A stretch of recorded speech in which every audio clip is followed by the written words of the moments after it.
أعوذ بالله من الشيطان الرجيم. بسم الله الرحمن الرحيم. إن الله وملائكته يصلون على النبي يا أيها الذين آمنوا صلوا عليه وسلموا تسليما. اللهم صل على محمد وعلى آل محمد كما صليت على إبراهيم وعلى آل إبراهيم إنك حميد مجيد.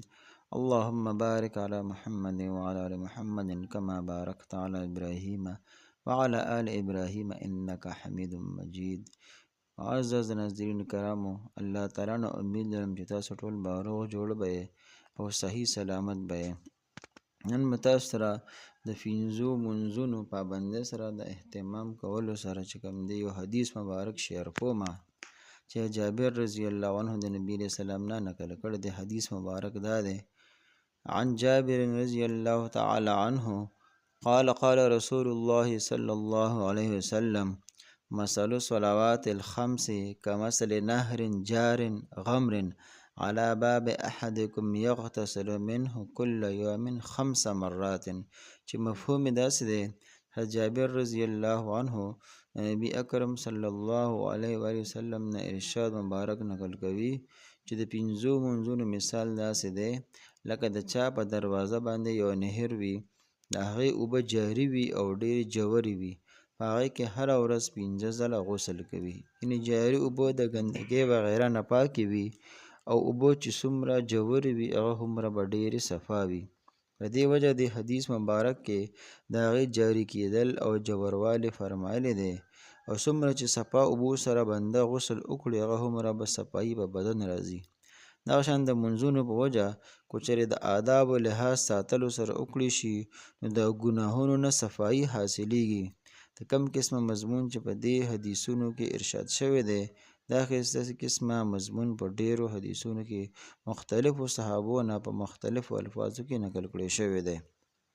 ابو سعید خدری رضی الله عنه نقل شوی دی چې نبی اکرم صلی الله علیه و وسلم ارشاد فرمایو چې 5 منځونه د منځني وختونو دپاره کفاره وي. یعنې یو منځ نه بل منځه پورې چې کوم صغیره ګناهونه وي هغه د منځه د برکته معاف کیږي.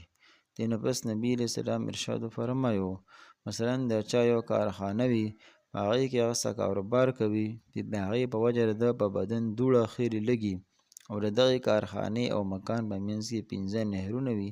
کله چې دی د کارخانې نه کور ته ځي نو په هر یو نهر کې غسل کوي. دغه شان د 5 منځونو حال دی چې کله منځني وختونو کې څه ګناه غلطي وغیره وشي نو په منځونو کې په دعا او استغفار کولو سره الله جل شانه یې به معاف کوي.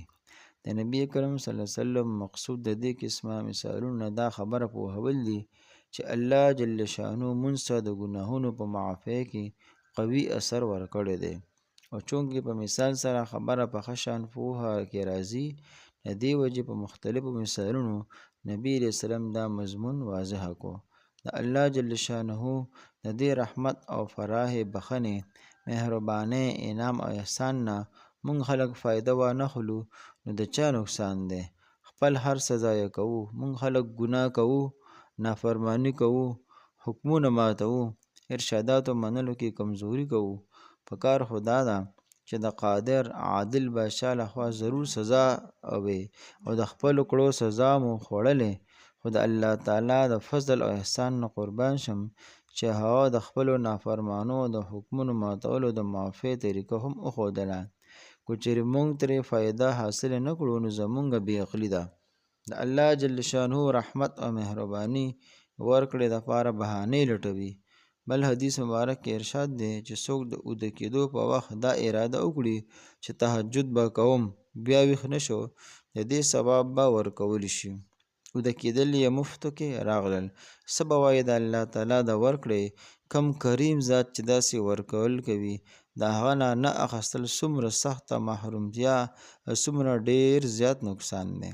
زما عزتمندو، الله جل شانه دې مال او تاسو سره په دې باندې د عمل کولو توفیق راکړي. اخر کې تاسو یو عاجزانه گزارش کوم که چېرې تاسو زموږ د وظایف چینل باندې نوی یې مهرباني وکړئ زموږ د چینل سبسکرایب کړئ او ورسره د بیل آیکن هم پریس کړئ لپاره دی چې زمونږ د هرې نوې ویډیو باره کې نوټیفیکیشن تاسو ته میلاویږي او زمونږ دا ویډیو لایک هم کې او د صدقې جاریه په تور خپل دوستانو عزیزانو رشتہ دارو سره ضرور شیر کړئ او اخر کې کمنټ سیکشن کې خپل قیمتي رائے باره کې ضرور مونږ ته اظهار او فرمایئ